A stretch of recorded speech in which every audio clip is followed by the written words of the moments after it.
There's some new information tonight in a story we broke on Fox 10 News back in September. Mobile Police Chief Tyrone Williams says an internal investigation has cleared officers involved in an incident with a paralyzed man. And this all started after the man filed a complaint claiming he was wrongfully tased. Fox 10 News reporter April Douglas has the update.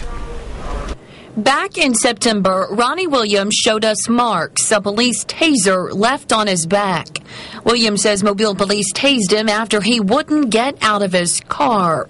Williams says he threw his hands up to let officers know he couldn't. He was paralyzed. I'm steady hollering that I'm in a wheelchair, so the officer snatched me out of the car. And by the time half of my body was hanging out of the vehicle, I heard what I thought was a gunshot. And I didn't realize that he was tasing me until I started hearing the taser sound. Williams says he also watched an officer beat and choke his friend Emily Butler. Here's her mugshot at the time of her arrest.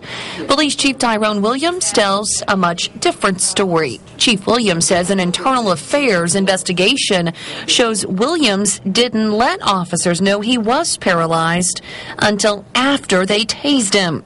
And when it comes to Ronnie Williams' word against an officer's, Chief Williams says he's sticking by his men. We do not believe that based on his criminal history, based on his communication or lack of communication to the police operator, that he did not effectively communicate his disability to those officers in a timely manner, which would have allowed them to address him in a different way.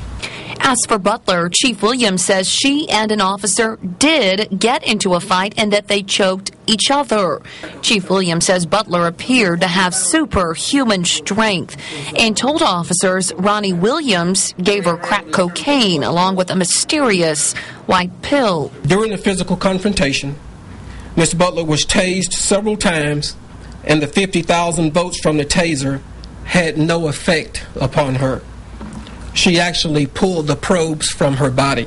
Ronnie Williams claimed he captured the whole thing on his cell phone, which he says was taken by police.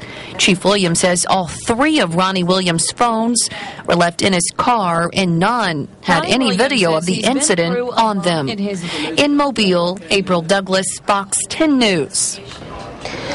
Williams attorney Donald Brixman says this is not over and that the internal affairs are always one-sided.